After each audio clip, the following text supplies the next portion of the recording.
Operating system interview questions and answers. Let us take a few more. What is Gantt chart? Gantt chart is represented like this, in which you have various activities and time. So two-dimensional chart that plots the activity on the y-axis, means this axis, and the time on the x-axis. The chart quickly represents how the activities of the units are serialized. Define deadlock. A process requests resources. If the resource is not available at that time, the process enters a waiting state. So the waiting states may never again change state because the resources they have requested are held by other waiting process. So we have a waiting process because it is waiting for some resources. Now some process has come. It is expecting or waiting for a resource. Now because it is not getting resource, it will again go to waiting state. So now this process and this process, they both are waiting for the same resource which is held by some other. Okay, this is the deadlock condition. The situation is called deadlock. What is the sequence in which resources may be utilized? What is the sequences in which the resources may be utilized? So under normal mode of operation, a process may utilize a resource in like this. First is request, that is, if the request cannot be granted immediately, then the requesting process must wait until it can acquire the resource. Then it uses, that is, the process can operate on the resource now, and then when the work is done, the process may release the resource. Next question is, what are conditions under which the deadlock situation may arise? So you need to know those situations where the deadlock situation may arise. Can you answer this? The answer is 4 conditions are there. So a deadlock situation can arise if these conditions which I am going to tell you hold simultaneously. They have to hold simultaneously. That means at the same time in a system. That means we can infer that deadlock has occurred. First is mutual exclusion. Second is hold and wait, no preemption, and circular wait. What is RAG? RAG is resource allocation graph. What is RAG? Deadlocks can be described more precisely in terms of directed graph. Okay? Directed graph called as a system allocation graph. So this graph consists of a set of vertices V and a set of edges V. So the set of vertices V is partitioned into 2 different types of nodes. P is the set of consisting of all active processes in the node, and R is the set of consisting of all resource types. In this, you have a process, you have a resource. If the resource is allocated to the process, we do like this. And in this form, we make a graph. Define the request edge and assignment edge. The way I showed you just now, it represents the request edge and assignment edge. I'll tell you. A directed edge from process Pi. See, this is process Pi. A directed edge from process Pi to resource Rj is denoted by this. Signifies that the process Pi has requested an instance of Rj. Pi has requested instance of Rj. It is currently waiting for that resource. A directed edge from Rj to process Pi is denoted by this one. This one. It signifies that the instance of process resource type Rj has been allocated to Pi. So a directed edge, this is called the request edge. See? So a directed edge, which is of this form, is called an assignment edge. This is assignment edge. So this is request edge. This is the assignment edge. What are the methods of handling deadlocks? How can you handle the deadlocks? There are various methods. Can you answer? The deadlock problem can be dealt in 3 ways. So there are 3 ways of dealing with it. First, we use a protocol to prevent or avoid deadlocks. We use a protocol to prevent or avoid deadlocks, ensuring that the system will never enter a deadlock system or state. Then we allow a system to enter the deadlock state and we detect it and then we recover. Third idea is, or the scheme is, to ignore the problem altogether and pretend that the deadlock would never occur in the system. And most famous operating system, they use this third one only. Define deadlock prevention. What is deadlock prevention?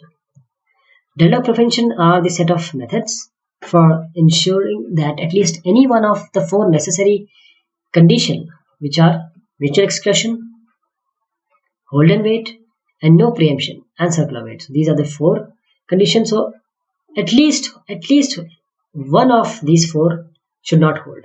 So by ensuring that at least one of these conditions cannot hold, the occurrence of the deadlock can be prevented. This is deadlock prevention. Now what is deadlock avoidance? What is deadlock avoidance? See, this is an alternative method of avoiding deadlocks. This is to require additional information about how resources are to be requested. So each request requires the system consider the resources currently available, the resources currently allocated to each process, and the future request. So what a process would intimate that what resources it is going to use, and releases of each process to decide whether this request could be satisfied or it must wait to avoid a future deadlock. This is deadlock avoidance. What is a safe state and what is unsafe state? A state is safe if the system can allocate resources to each process in some order and still avoid a deadlock. Allocate and avoid the deadlock. So a system is in safe state only if there exists a safe sequence. We're talking about a sequence. How to allocate, in what sequence. So a sequence of process from P1 to Pn is a safe sequence for current allocation state. If for each Pi, the resource that Pi can still request, can be satisfied by the current available resource plus the resource which are held by Pj, where j is less than I. So if no such sequence exists, then we say that the system is in unsafe state. What is banker algorithm? What is banker's algorithm? See, this is algorithm in general sense. The bank should have at least that amount of money so that it could satisfy all the customers. So banker algorithm is a deadlock avoidance algorithm. Please understand, it is a deadlock avoidance, not prevention. Prevention means just withholding just one condition, at least one condition of the four simultaneous condition of the deadlock. But here this is the deadlock avoidance algorithm that is applicable to resource allocation system with multiple instances of each resource type. So the two algorithms which we use is safety algorithm, that is and the resource request algorithm. Safety algorithm is the algorithm for finding whether a system is in safe state or not. Resource algorithm or resource request algorithm, if the resulting resource allocation is in safe state, the transaction is completed, and if process Pi is allocated its resources or not. This is resource request algorithm. If the state is unsafe, Pi, the process must wait, and the old resource allocation state is restored. Define the logical address and the physical address. What is the logical address and the physical address? The answer is an address generated by CPU is the logical address. An address seen by the memory, that is the one which is loaded into the memory address register, MAR, of the memory, is known as the physical address. Let me detail you again. Address which is CPU generates some address. So what CPU generate is a logical address. But the actual address seen by the memory, that has to be loaded into the memory address register for actual picking up or storing, is known as the physical address. What are logical address space and physical address space? The set of all logical addresses generated by the program is called the logical address space, and the set of all physical addresses corresponding to these logical addresses is physical address space. What is the main function of the MMU, Memory Management Unit? What is the main function of MMU?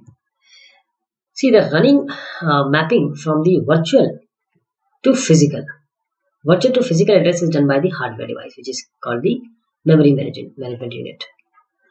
What are the methods for dealing the deadlock problem? First, we use the protocol to ensure that the system will never. We have already seen it, but this is an important question, so I'm repeating it. Use a protocol to ensure that the system will never enter a deadlock state. Allow the system to enter the deadlock state and then recover. Ignore the problem altogether and pretend that the deadlock has never occurred in the system. Now define or differentiate the deadlock and starvation. So these seems to be very much related, the words, but they are different. A set of process is in deadlock state when every process in this is in the set of waiting for an event that can be caused only by the other process in the set. But starvation or indefinite blocking is a situation where a process is waiting indefinitely within the semaphore or waiting for some other process to complete, which is not completing. Then what are the system components of operating systems, and you need to explain them. These are the system components, or what operating system is dealing. Operating system deals with process management, main memory management, file management, input-output system management, secondary management, networking, protection system, and command interpreter system. Define system call and write about the various system calls. First of all, there are various types of system calls: process control, file management, device management, information maintenance, and communication. We'll talk about this later. Later questions. What is a process? Explain the process control block and various process state. See, a process is a program under execution. So, operating system execute a variety of programs. These programs could be batch systems like jobs, time shared system like user program or task. So there are various textbooks which uses the job and process almost interchangeably. But the process is a program which is under execution. So process execution must progress in a sequential manner or fashion. So what a process includes? That is a PCB, that is a context also, we call them context also. So process control block, they have program counter, stack, data section, process state, register state also. And what are the various process states? So the process can be new, that is the process is being created, or running, that means the process are being executed right now. The waiting is the process is waiting for some event to occur like input output, and ready means the process is waiting to be assigned to a process or to processor. And the terminated means the process has finished its execution.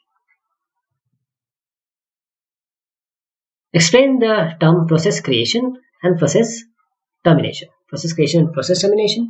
So process creation means parent process which creates child process, which in turn create other process. So this is a process like this. It creates this, it creates this. It's forming a tree of processes. This is a kind of tree. So process, they do resource sharing. Parent and child share all resources. That is, child shares subsets of parent resources also, and parent and child, they may share no resources also. So in execution terms, parent and child execute concurrently.